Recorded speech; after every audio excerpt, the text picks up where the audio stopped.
और नागपुर हिंसा से जुड़ी बड़ी खबर आपको बता रहे हैं। हिंसा का मास्टरमाइंड फहीम खान आखिरकार गिरफ्तार हो चुका है। फहीम ने भीड़ को भड़काकर शहर को जलाया। आरोपी ने महिला पुलिसकर्मी से भी छेड़खानी की। एटीएस ने नागपुर हिंसा की जांच पड़ताल अब शुरू कर दी है और हिंसा मामले में 50 लोग हिरासत में ले लिए गए हैं। तोड़फोड़ आगजनी में 33 पुलिसकर्मी घायल हुए थे, जहां आरएसएस मुख्यालय की सुरक्षा बढ़ा दी गई है।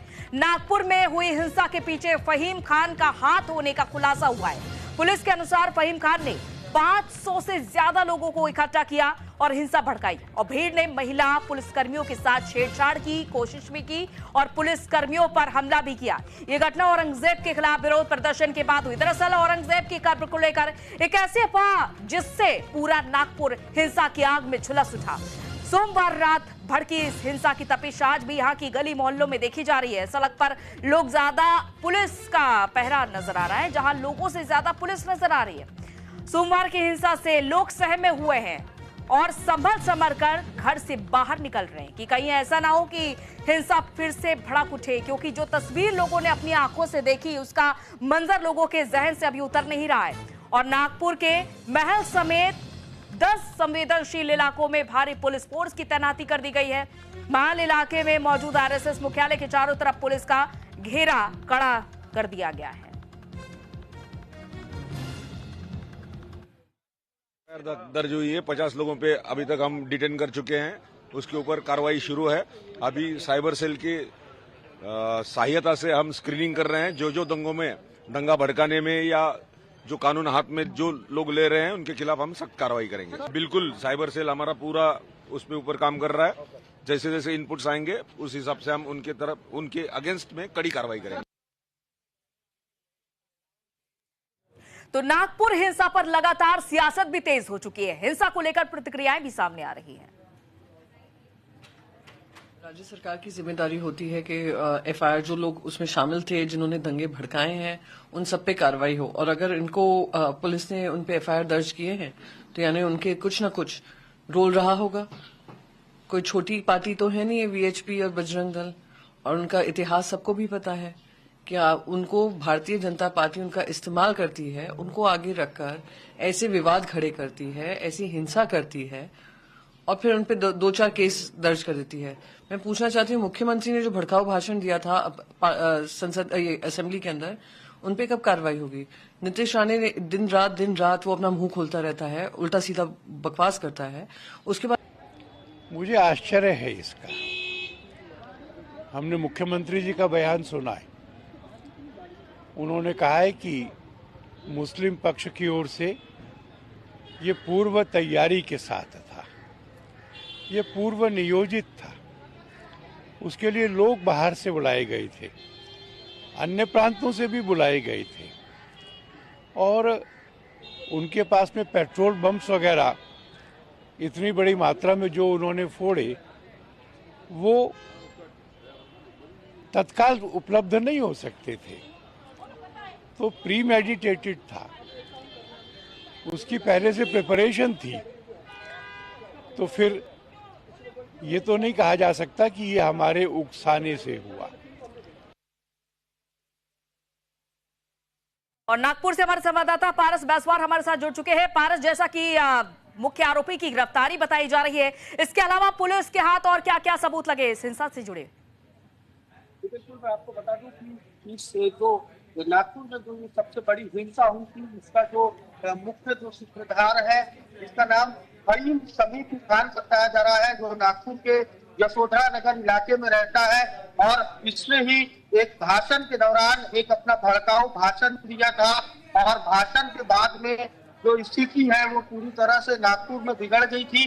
और नागपुर में एक जो पार्टी है वो पार्टी का ये जो फहीम है वो शहर अध्यक्ष भी है। और आपको बता दूं कि फहीम ने 2024 में नागपुर में केंद्रीय मंत्री नितिन गडकरी के खिलाफ चुनावी मैदान में भी फहीम खान जो है वो चुनावी मैदान में भी उतरा था। और फहीम पर जो अभी आरोप लगे हैं वो इससे सूत्र बताते हैं कि फहीम अंसारी जो फहीम खान है उसने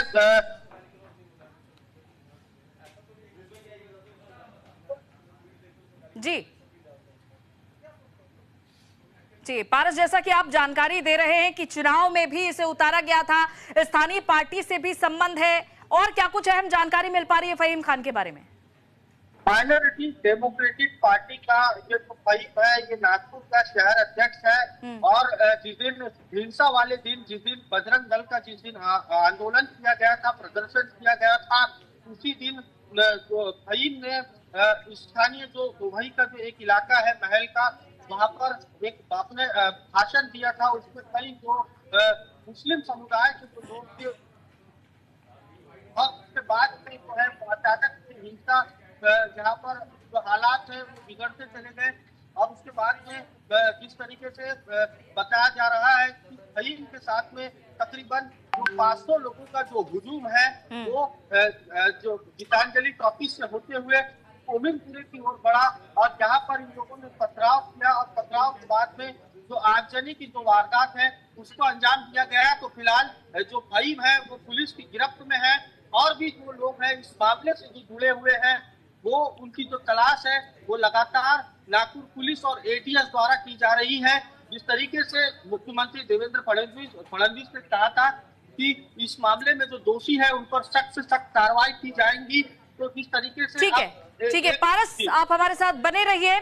और इस बीच नागपुर हिंसा से जुड़ी एक और बड़ी खबर सामने आ रही है, क्योंकि मास्टरमाइंड जिसकी गिरफ्तारी हो चुकी है, मास्टरमाइंड फहीम के बारे में अभी हम बात कर रहे थे। मास्टरमाइंड ने बड़ा खुलासा भी कर दिया। एफआईआर के मुताबिक फहीम ने लोगों को भड़काया, भीड़ इकट्ठा करके प्रदर्शन किया, तो लोगों को इस तरह से भड़काया, 500 से ज्यादा लोगों की भीड़ इकट्ठे की और पुलिस कर्मियों के साथ बदसलूकी की गई, महिला पुलिसकर्मियों के साथ छेड़खानी की गई, इस तरह की भीड़ इकट्ठी की गई। और ये फहीम खान जो आप अपनी टीवी स्क्रीन पर देख पा रहे हैं, इसी फहीम खान को हमारे संवाददाता की जानकारी के मुताबिक नितिन गडकरी के खिलाफ चुनावी मैदान में भी उतारा गया था। स्थानीय पार्टी से भी संबंध रखता है फहीम खान, और इसने 500 लोगों की भीड़ को जुटाकर इस तरह की हिंसा को भड़काया।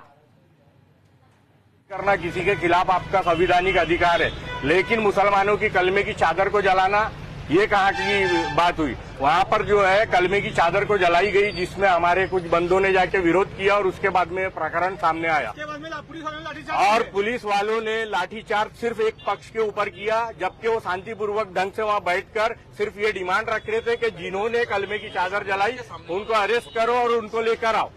लेकिन मसला ये हुआ, आज यहाँ पे हमारे को जो है डीसीपी और एसीपी साहब ने जो है आश्वासन दिया कि, और वो हमेशा आश्वासन वाला लॉलीपॉप मिलता है हमारे को, जिसको हम बोलते हैं, अभी हमने वही बात की है कि आप कल बुलाओगे, उसको एक नोटिस देंगे और 2 घंटे के बाद में उसको सलाम दुआ कर देंगे, फिर उसकी डेयरिंग बढ़ जाएंगी और फिर यही काम करेगा। और दूसरा, अगर हमारे खुद के ही अल्पसंख्यक आयोग के जो चेयरमैन है वो हजरत औरंगजेब के खिलाफ जो ये सारी चीजें बोल रहे हैं, आज वो कहाँ है?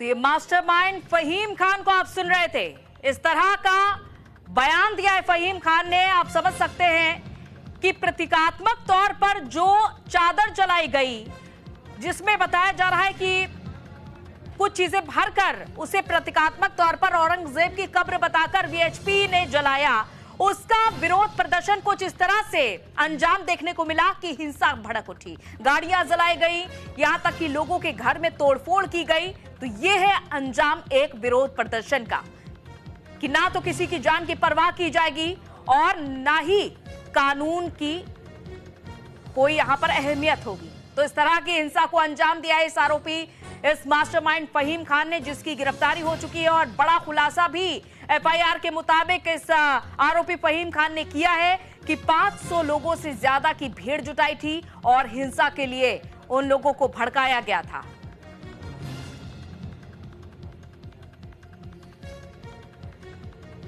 और पारस बैसवार लगातार नागपुर से हमारे साथ जुड़े हुए हैं तमाम जानकारी के साथ। पारस, अभी थोड़ी देर पहले इस आरोपी मास्टरमाइंड फहीम खान के उस वक्तव्य को भी हमने अपने दर्शकों तक पहुंचाया, सुनाया कि किस तरह की इसकी सोच है, किस तरह की मंशा है, वो जाहिर तौर पर नजर आ रही है। लेकिन विरोध प्रदर्शन का ये कौन सा बदला है कि पूरे शहर भर में आग लगा दी जाएगी?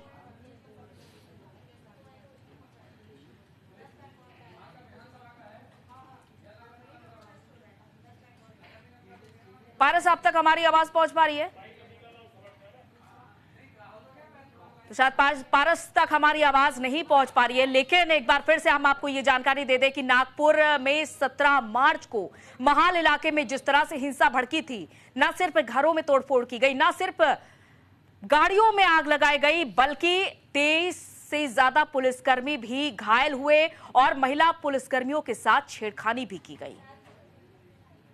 और पारस एक बार फिर से हमारे साथ जुड़ चुके हैं तमाम जानकारी के साथ। पारस, क्योंकि प्रदर्शन तो हर तरह के देखने को मिलते हैं, प्रदर्शन के दौरान किसी को कोई नुकसान नहीं पहुंचाया गया, बल्कि यहां पर एक प्रतीकात्मक तौर पर कब्र जलाने की कोशिश की गई, जिसकी परमिशन भी मिली हुई थी बकायदा। लेकिन इस तरह का बदला लिया जाएगा एक प्रदर्शन का? तो बिल्कुल जिस तरीके से यहाँ पर बजरंग दल और वीएसपी द्वारा प्रदर्शन किया जा रहा था और इस बजरंग दल ने भी ये साफ किया है कि किसी भी प्रकार से वहाँ पर कलमे की चादर नहीं थी, वो हरी चादर का उपयोग किया गया। बिल्कुल, चलिए बहुत बहुत शुक्रिया पारस तमाम